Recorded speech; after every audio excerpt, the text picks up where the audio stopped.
Come, Nerevar and the bold dustbags, and relish in the glory of a new sermon. I welcome you and invite you to honor the sixth house and the tribe unmourned, and subscribe if you haven't already. If you do not subscribe, I can only assume your limp finger digits are too frail to press the button, and honestly, that's on you. Today we are reviewing the long-awaited and anticipated ratings of the Daedric artifacts of Skyrim, presented to you by me, Dagoth. First up we have Azuras Star, which you may notice I am bringing these up in alphabetical order, and the fact that Elder Scrolls Wiki goes in the exact same order, these are mere coincidences. Ignore the falsity of any claims otherwise. Anyways, Azuras Star has a rather adventurous quest attached to it in a part of the map that doesn't have much besides a statue of Azura the size of the throat of the world. It has an evil mage obsessed with power, as all evil mages tend to be, but the extraplanar jaunt can be rather fun. It's good to stretch the multi-dimensional muscles every now and then. The item itself is decent, and infinite use soul gem to continually power magic items. Were soul gems harder to come across, this would be far more valuable, but by the time you reach this, you're already debating on selling filled soul gems because your pockets, house, bank, and even spare house are already full of the damn things. This would be considered a C-tier artifact in my eyes. A new hand touches the beacon. These words haunt the minds of any vanilla Skyrim player as Meridia screams from any treasure chest, barrel of fish, flower vase, or bottle of booze she can cram herself into. The quest here is admittedly more boring than Azura's. Purging a fairly rudimentary dungeon that feels like many other dungeons scattered across Skyrim. However, the weapon itself is a different story altogether. Featuring one of the best weapon designs in Skyrim, the glowing effects aren't all for show, as this holy weapon is one of the best in the game when it comes to purging undead. The unfortunate part is that most undead are also weak to bludgeoning, so you may be just as efficient throwing hands with the skeletons. Either way, cool sword that makes dead things even more dead. A tier for me. Ah yes, Mephalah's whispering blade hungry for deceit. The design of this weapon is cool if you like katanas in your Nordic fantasy setting. It's a bit clashy for my tastes. This is an interesting one as you can access it fairly early in the game in Whiterun. However, it does require a lot in order to be a potent powerhouse.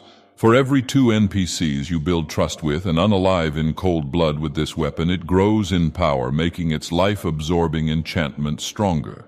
The enchantment is also endless and doesn't require refills from soul gems, so that's neat.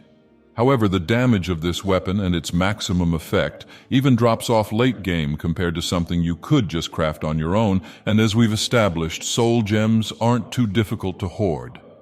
I'd rate this weapon C tier, primarily due to the possible quest disruption it could cause if you vanquish the wrong friend. Shh, hear that? Of course you don't. That's the sound of me sneaking up of you for a surprise assassination using this armor. Arguably the best stealth armor in the game if you're able to use it, as well as a fun and dynamic quest with Boethiah's tribe makes this piece of equipment really stand out. I think the next challenge I serve myself would be to kill everyone and everything just using the poison shadows that ooze from this armor while you stealth. This is an S-tier artifact, without a doubt. Me and old Molag go way back. We've never seen eye to eye, and I thought rust was a pretty nice look on him. However, this mace is very easy to get, but the quirky premise of a haunted house is really fun your first time through. On your 30th time through, you're pleading Mr. Bal to stop floating chairs around and give you the unalive tool already. It's not like you got all the way to Markarth without a few roadside homicides anyway. The weapon itself is decent, not a lot of love to maces beyond this one, so we take what we can get. In the Dagoth business, we call that a C-tier artifact. Screw you, Clavicus. Barbas is my companion now. You can't take him from me. You can take your shopkeep Silvertongue elsewhere. The Mask of Clavicus Vial is F-tier. Barbas the Talking Dog is S-tier. Also, the Rueful Axe is not a Daedric artifact. I will not be taking any questions. I am a god. How dare you question a god? Talk about a glow-up, Mehrunes. You really learned your lesson from the last game, huh? In Oblivion, this bad boy could only banish Daedra for a few seconds, which, while nice, is extremely niche. Now it has a chance to instantly kill any enemy, even Alduin. Daggers swing pretty fast, more attacks, more chances for insta-kill. I think this is a rather powerful artifact, but the quest involved is nothing more than a glorified fetch quest, which kinda blows. The insta-kill effect is fun the first few times you activate it, but it can become bothersome in how random that chance can be. Sure, you can be a sneaky dagger build maxing at 4x damage, but somehow that feels pointless at times when this can suddenly one-shot endgame dragons cause it just felt extra spicy. We'll give this shaving razor a B tier. The Ogma Infinium. Part of me wonders about the legitimacy in including this one considering its involvement with the main quest line of Skyrim. On paper, the concept of grabbing blood from every humanoid type is kind of fun and a neat hunt if you ever wanted to cosplay a vampire, but you're too nervous to talk to Serana face to face. The stat boost it provides is fine, the quest is fine, everything about this Dr. Sutra book is just fine. C tier. The Ring of Namira is perhaps the most underrated artifacts in this list. I believe most don't end up using this item because A, the location to start and finish the quest is pretty obscure and hidden, or B, people don't like you as much when you cannibalize their family and they're concerned with mediocre concepts such as feelings. If you can get over the taste of human flesh, trust me you can, then the healing this ring offers is absolute bonkers. It's as if you cast several high-level cleric spells on yourself just for chewing a bite out of Jimmy's butt. Not to mention the massive stamina boost you get for wearing it. Seeing how much extra chewing you'll be doing, you will certainly need it. S tier.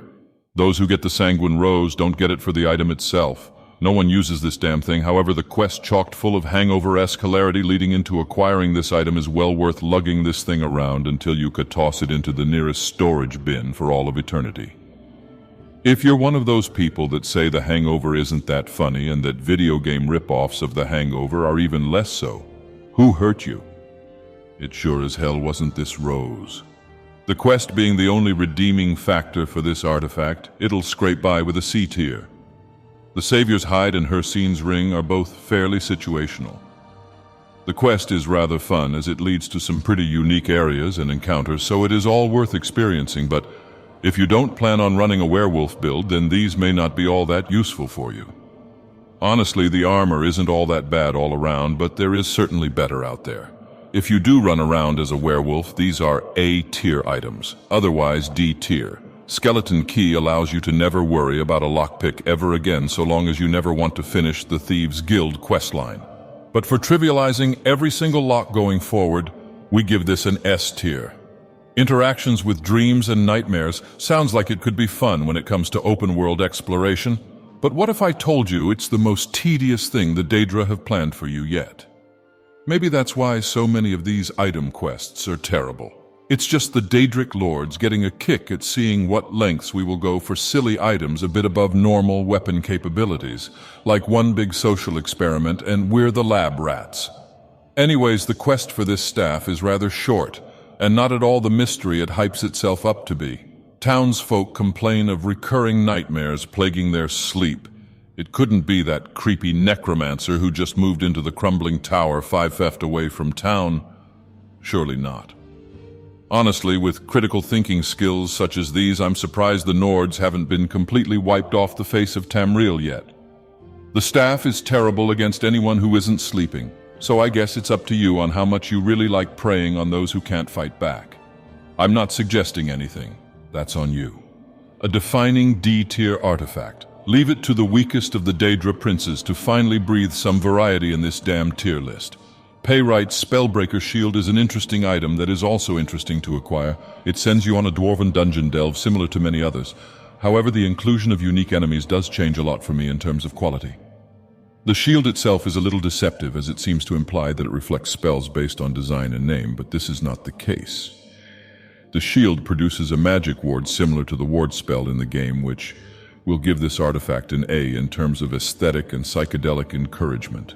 We really got to give the orcs the big meaty hammer that bonks things really hard. Some races are chained and bound to their tropes, and the half-orcs are certainly one of them. Volendrung even sounds like a toothy and guttural name. Anyways, if you like smacking things around, then this is a mighty fine smacker. Fairly mundane when compared to some of the other artifacts. Some insta-kill bosses, others destroy undead or store infinite souls. This just hits hard and saps stamina so you can keep hitting. Fairly low on the totem pole when it comes to unimaginable powers. C-tier artifact on a good day. Ah, yes, the Wabbajack. Let's be honest with one another, you're not here watching a Dagoth meme video without knowing who Dagoth is or what this weapon does. This troll weapon from stale 2012 memes was king of chaos for a while, turning dragons into chickens and party members into piles of gold since before some of you were born. Dagoth is always a fan favorite, for good reason too. It's always nice to have a Daedric prince with the personality of the Joker and Alex from Clockwork Orange meshed together in a hearty soup of dissociative identities. He's funny. We like funny. It makes the game more fun, and it makes eternal bargains for your soul also more fun. Don't expect such luxuries from me. We'll give this artifact an A tier. It can be good, it can be really bad, but that's the fun of it. And this concludes my list, Nerevar. You've been waiting for it, and now here it is. Don't forget to honor the 6th house and the tribe unmourned.